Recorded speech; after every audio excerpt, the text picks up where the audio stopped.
Hey, Blackie. Blackie, come on, wake up. Come on, wake up, Blackie. What's the matter, Shorty? Nothing's the matter, Blackie. There's an insurance man here who wants to see you.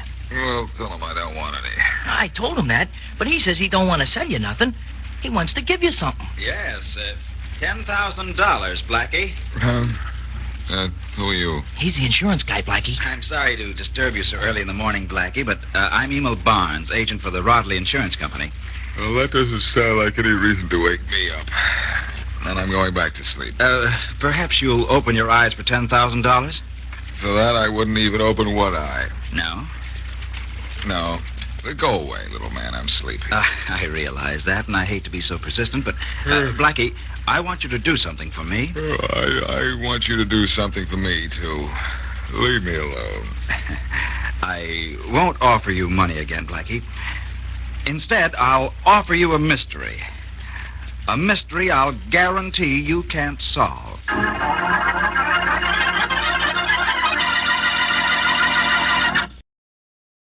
And now back to Dick Calmer as Boston Blackie. Enemy to those who make him an enemy. Friend to those who have no friend. Barnes, you think there is a mystery I can't solve? Well, solving this one calls for an expert, Blackie. Is that so? Mm-hmm. Oh, Shorty, should I be modest or should I admit he came to the right man? Just be yourself, boss, and solve it for him. Thank you, Shorty. And now, Barnes, what's this mysterious mystery I can't solve? Well, it's this, Blackie. My company carries the theft insurance for the Winthrope Jewelry Company. Now, almost every day for the last month, a diamond has been stolen from the workroom where the diamonds are set into. Rings, clips, brooches, and so forth. Mm-hmm. Now, there are 3 diamond setters in the shop, and we know one of the 3 is guilty. Which one? Well, that we don't know, Blackie. Nor do we know how the diamonds are stolen. You see, all 3 of the men in the shop are searched when they leave. They're searched at the end of the day, you mean? Yes. Oh, what about when they go out to lunch? They don't go out to lunch. All 3 of them bring their lunches to work and eat in the shop.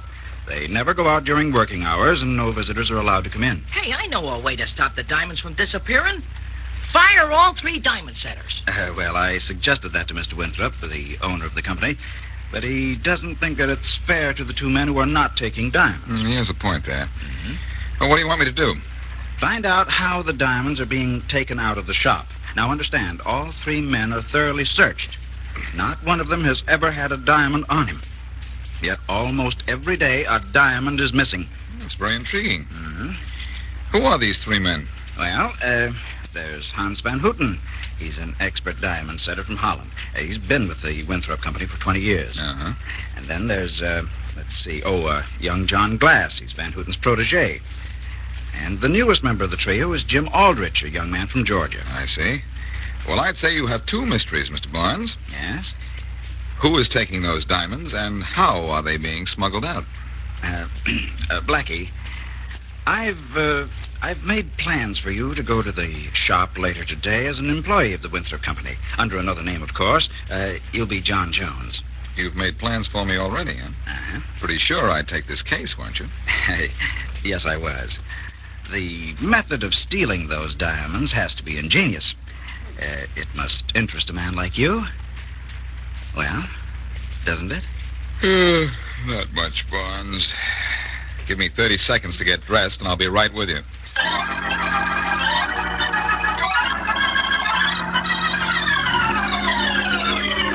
Here is an order for 3 2-carat diamonds to be set in a platinum ring. Jim, this job I will give to you. Thanks, Van Houten. Soon as I'm through with this polishing machine. Think you ought to trust him with diamonds, Van Houten? Why not, John? I know why he says not to trust me. Glass here thinks that I'm the guy who's stealing the diamonds.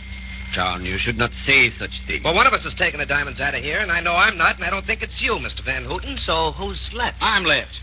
But either you or your pal Van Houten can be taking them. Maybe both. How much are you selling them for, huh? Why, you dirty... Take your hands off of me. Sure, I'll take my hands off you. Boys, no fighting. It'll do no good to fight. Fighting will not bring back the stolen diamonds. Fighting will not prove who is guilty of this terrible thing. We must not fight. I agree with you, Van Houten. Good afternoon, Mr. Winthrop. Hello, Mr. Winthrop. It's closing time, gentlemen. You'll go out to be searched as usual. Right, Yes, sir. he is. But before you go, I'd like you to meet a new employee, Mr. John Jones. He'll work in here with you. Hello, fellows. Hello. Mr. Jones, this is Van Houten. How do you do, Mr. Jones? He's in charge here, and this is his protege, John Glass. How do you do, sir? Oh, And this is Jim Aldrich. How do you do, sir? Hiya, Jim. You're sure going to like it here, Mr. Jones. We get searched like a bunch of thieves every time we leave work. But the diamonds keep disappearing just the same. Well, gentlemen, Mr. Barnes of the insurance company's in the outer room ready to search you. This won't go on much longer, though. No. Why not? You know who's taken the diamonds? Mr. Barnes told me this morning that he's on the verge of naming the guilty one. Thinks the case is as good as solved. Oh, he does. Now, you'd better go in and be searched. See you in the morning, fellas. Right. So long. All right, Blackie. You're free to look around now. Thanks, Mr. Winthrop. But I'd like to look around my way, if you don't mind. Not at all. Will you send my assistant Shorty in? Right away. Thanks. And let me know as soon as Barnes has finished searching those three, will you? I certainly will. It'll be some time, though. We make the search very thorough. Even use a fluoroscope. Oh, Shorty, you may go in now. Oh, thanks, sir. Hi, Blackie. Hey, this is some swell joint, huh? This joint's go, Shorty. Well, let's look around. Okay, boss. But for what?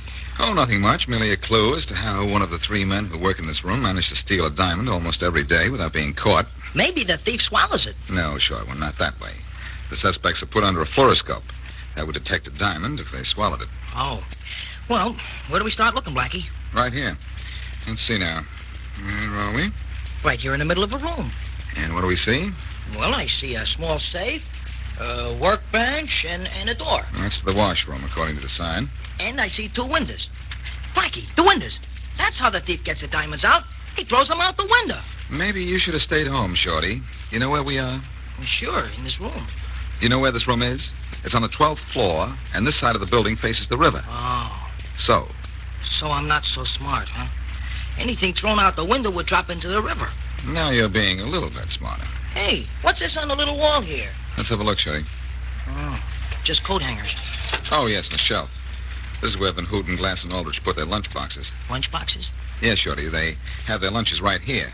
That proves the diamonds aren't taken out during the lunch hour. Hey, Blackie, that means the only time they could carry out a diamond is after work. And that's now, huh? And now they're being searched, but thoroughly. Just as they're always searched, but thoroughly. Hey, what's this thing here? Looks like a piece of corn, Blackie. I can just get it out of this crack on the floor. It is corn. Oh, I know how that got there. One of the three guys who work here had corn on the cob for lunch. Which reminds me, Blackie, I'm hungry. How much longer are we going to stay here, huh? Not much longer. I've looked the place over from top to bottom. Haven't found anything. All we have to do now is wait for a report that Barnes has finished searching Van Houten, Glass, and Aldrich, and that should be very soon. Gee, boss, how was that guy getting the diamonds out of here? I don't know, Shorty. This mystery is everything Barnes said it would be. The diamonds can't be thrown out the window. They'd be lost in the river. And they can't be carried out because all three guys are searched. They can't be hidden in here because there's no place to hide them. Uh-huh. Barnes himself figured that out a long time ago. Oh, Blackie. Oh, yes, Mr. Winthrop. Has Barnes finished searching those three? Yes, he's already left. You could probably catch him if you want him, though. We found nothing on the men. The fluoroscope showed nothing either? Not a thing. Do you know how this has been done? You've searched them and found nothing? You can search me.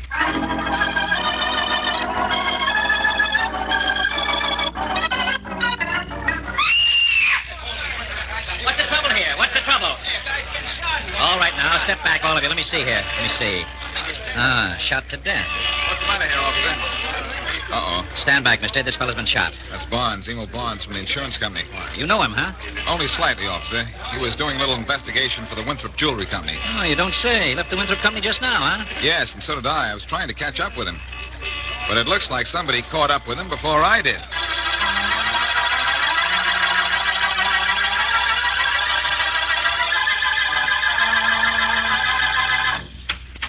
Mr. Winthrope, I'm Faraday, police inspector. I'd like to talk to you about the murder of Emil Barnes. Of course, Inspector. Hello, Faraday. Blackie, what are you doing here? Believe it or not, Faraday, I work here. That's right, Inspector. Work here? Blackie, you never did a lick of work in your life. Well, I haven't done anything since I first met you. I haven't had time. I've been too busy solving your cases. Come on, why are you here? He's employed here, Inspector, as a diamond setter. What? It's all very simple, Faraday. Even you should be able to understand it. You're here to investigate the death of Emil Barnes, aren't you? Yes. And I suppose you know who killed him. I do. One of three men, Faraday. Then Hooton, Glass, or Aldrich. Because one of these three is stealing diamonds from the diamond setting room. Stealing diamonds? What's that got to do with Barnes' death? Everything. Barnes was trying to find out how the diamonds were being stolen. He couldn't do it, so he asked me to try.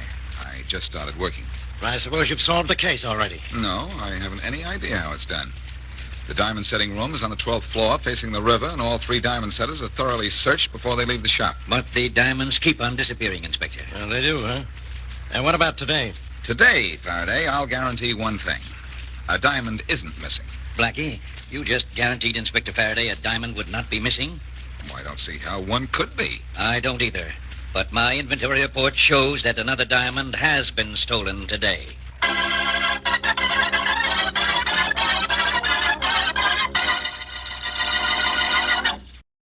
Now back to Boston Blackie. Blackie is involved in a mystery which even he feels that he cannot solve. Three men work in a diamond setting shop from which a diamond disappears almost every day. The three men are searched every time they leave the shop, but no diamond is ever found on them. No visitors are allowed in the shop, and the only windows in the room, which is on the 12th floor, face on a river. To add to Blackie's troubles, Emil Barnes, insurance agent investigating the thefts, is murdered, obviously by one of the three suspects. As we return to our story, Blackie and Mary Wesley are in a small cafe having a midnight snack. Cheer up, Blackie. After you've had something to eat, you'll feel I don't good. deserve to eat, Mary. I'm sure this case isn't as tough as I'm making it. If I could just find a clue. First find something on this menu, then you can look for a clue. Oh, all right. What are you going to have? Well, I don't know. Mary, I told you about Van Hooten, Glass, and Aldrich, didn't I? Now, which one of those three might be a thief and a killer? I think better after I eat, honey child. Oh, I'm sorry. Now, what are you going to have? You eat, Mary. I don't feel like it. I have all the food I want. And it's all for thought. This kernel of corn, for instance. Now, why in the deuce Darling, would that... you can stare at that piece of corn if you want to, but if you're going to feed more than that to me. That is bird food, and I'm a growing girl. Order the biggest steak in the house. If it... Bird food. Mary, I've got it. Got what? The answer. I know how it's done. How? What was done? Where's the telephone? Well, it's right back of you. Come on, I'll tell you and Faraday at the same time. Well, hey, wait for me. Well, come on. Honey, do you think it's smart to call Inspector Faraday in the middle of the night like I'm this? smart at all hours, Mary. Oh, aren't you modest? No, just happy. Okay. Hello? Hello, Faraday. This is Blackie. Who? Your old pal, Blackie. Wake up, Faraday. Blackie, what's the idea of calling me up? In the middle of the night? Sorry, pal, but I can't solve your cases at your convenience. What case have you solved now? You think. I know how those diamonds get out of the setting room at the Winthrope Company. Oh, you do, huh? I suppose they fly out the window. They sure do, Faraday. Did you wake me up to tell me jokes? No, Faraday. To tell you the case is solved. The diamonds fly out the window. Yes, attached to homing pigeon's legs. Sure. Huh? The guy ties a diamond to the leg, and the pigeon flies home. Because that's what it's trained to do. Hey, you might have something there. I think I've got the answer. Those guys aren't searched when they go into the shop, only when they go out. I know that. How does the homing pigeon get into the shop? Well, the thief brings them in a lunchbox. And the lunchbox is empty when the guy leaves because by that time the pigeon and the diamond have also gone out the window. Uh-huh. Look, Faraday, Yeah? I want you to come up to the shop at Winthrope's tomorrow morning early and search those lunchboxes. Okay. But what if I don't find a pigeon? Well, then I have a second plan in that case. But you'll find a pigeon, I'm sure. And when you do, the little birdie will also tell you who killed Emil Barnes.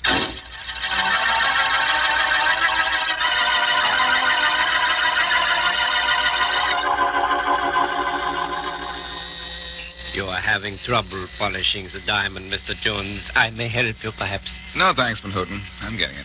Hey, Jones, Yes, Mr. Glass? what was that Inspector Faraday doing here a little while ago? I don't know. I know. Do you, Aldrich? I think he was looking through our coats and lunch boxes for a clue. What's the matter, Aldrich? Got a guilty conscience? Not especially. Not much. Boys, we must not argue. It will not help anyone. If one of us is stealing the diamonds, the police will... answer the phone, someone. I'll get it. Hello? Mr. Jones, please. Just a minute. For you, Jones. Thanks. Hey, Now, let us get to work. There's much to do. Hello? Blackie, this is Faraday. Oh, yes. You wanted me to look in the lunch boxes, huh? Yeah. You said I'd find a pigeon in one of them. Yes? Well, what do you think I found in those lunch boxes? What? Lunch. No. Yeah, bird brain. Oh, look, where are you? In the next office.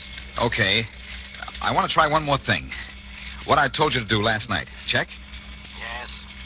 I know what I ought to do. Forget you even exist. But I guess I'll go through with the rest of your plan. When? When? Now. You go back to your workbench, just as if nothing happened. And I'll come in and throw you out. Swell. But make it look good. Oh, don't worry. I'll be enjoying every minute of it. Goodbye. Who was that, Jones? Oh, one of the guys in the accounting office downstairs. He thinks that I... Blackie, what are you doing here? Blackie. Boston, Blackie? Well, I'll be... I don't know what you'll be, Glass, but I'll be going. I'll say you will, Blackie. I told you last night to get out of this case. Well, you're all wrong. You're just getting in my way. And I was just leaving, too, Inspector. So your name is Jones, huh? Was. Spying on us, huh? Also was. We do not like spies, Mr. Boston Blackie. Never mind that, Van Houten. I don't like guys who waste my time. And this guy's been wasting my time with a phony idea how those diamonds were being stolen. Now get out of here, Blackie. Get out and stay out. Okay, Faraday, you win. I was wrong. Huh? You admit it. Now, you must be sick. I am sick, Faraday. Sick of trying to help you out of jams. You get to the bottom of this your own way. I'm going someplace and get well.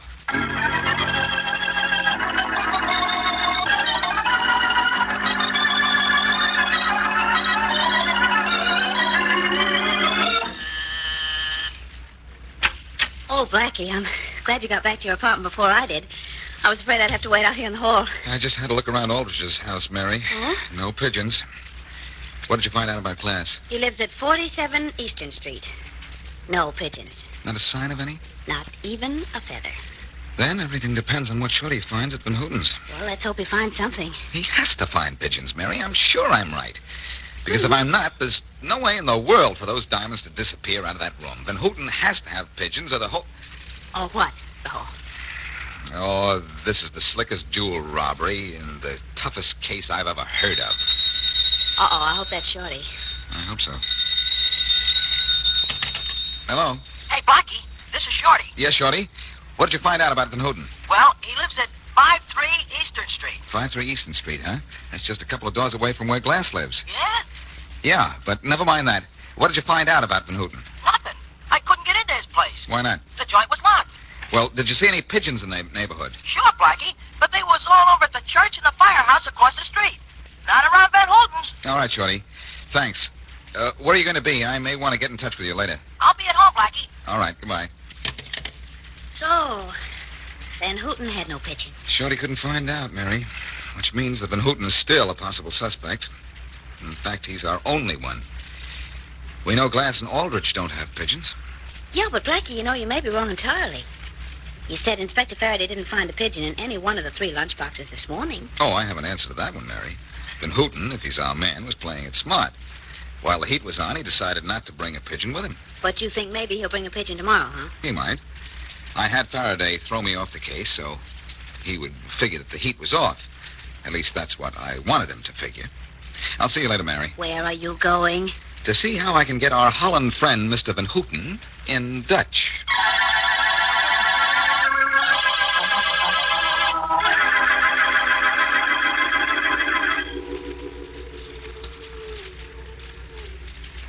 Hey, Blackie, it's miserable up here.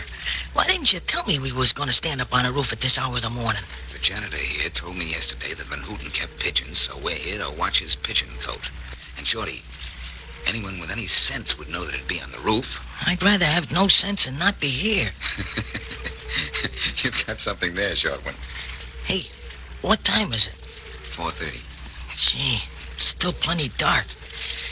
And those noises the pigeons are making, they're plenty scary. Yeah, to me, too. Now, stand behind that chimney. No telling when Van Houten will come up for his pigeon. He lives downstairs, Blackie. How does he get up here on the roof? Through that door by the skylight there. Oh. Well, I better get back here behind the chimney with you, Blackie. He might be able to see me standing here. I doubt it. It's too dark. Hey, look out. Don't push. Sorry, Blackie. If you'd pushed a little harder, I'd be sorry and also dead. Look what's behind us. Ain't there another building next to this one? Yes. But it's a good 10-foot jump across through space to the next roof. And if you slip, it's a 6-story drop through space. Well, don't talk about that, Blackie. Don't make me feel so good. Sorry. Say, what do we do when Van Houten shows? Well, wait till he gets his pigeon and grab him. Oh. Hey, Blackie, I'm smaller than you. I can sneak up without him seeing me. Let me grab him, huh? All right. But wait till he has the pigeon and then... Hey. Look. Somebody on the roof. Shh. But where'd he come from? Through that door there. I didn't see him. We were looking the other way, talking about falling down between this building and the next. Oh. He's over by the pigeon cote. The pigeon what? Shh. Can you see what he's doing, Shorty? Yeah. He's got his arm in that pigeon thing. Coat. A coat, yeah. Now what's he doing? Well, nothing yet. Yeah. He's reaching in a cubby hole and grabbing a pigeon. Good. I grab him now, Blackie? No. Until he comes out. He's coming out now. Where's the pigeon? I don't see it. Guess it's in his lunchbox. Hey, he's heading for the door down into the building. We'll grab him, Shorty. Quick. Okay. Grab him. What's this? As good as grab, Blackie.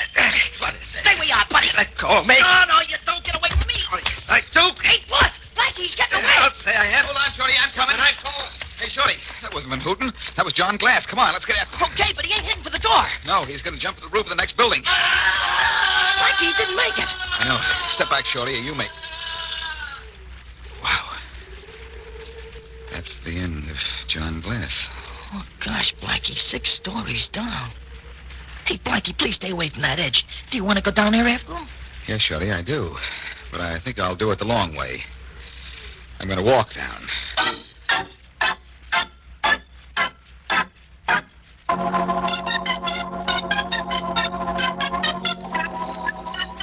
Blackie, how many pigeons are there in this park? I don't know, Mary. Why? Well, I want to know how many more pigeons you're going to feed before you feed me. Well, you're not only hungry, but ungrateful, Mary. Thanks to a pigeon, I solved the most baffling jewel robbery I've ever come across. I take it all back. That John Glass certainly had a clever idea, didn't he? A little too clever. He got the idea when he became friendly with Van Houten and saw how the homing pigeons came back from wherever he released them. He used Van Houten's pigeons to fly the diamonds back here, and Van Houten didn't know a thing about it. Say, what did he use for the pigeons to carry the diamonds in? A small round capsule. He found several of them in the pigeon cote, and one with the diamond still in it. Well, that certainly proved that what you already knew, didn't it? Yes, it did. Too bad Winthrope made that remark in front of Glass about Barnes, the insurance man, having the case almost solved. That's why Glass killed Barnes. Not too bad, and Barnes was just referring to your being in on the case, wasn't he? Yes. A shame. Hey, but there's one thing I would like to know. What? Well, you worked with those 3 diamond setters for a whole day and a half. How'd you get away with it? You don't know anything about diamonds. Are you kidding? I don't know anything about diamonds.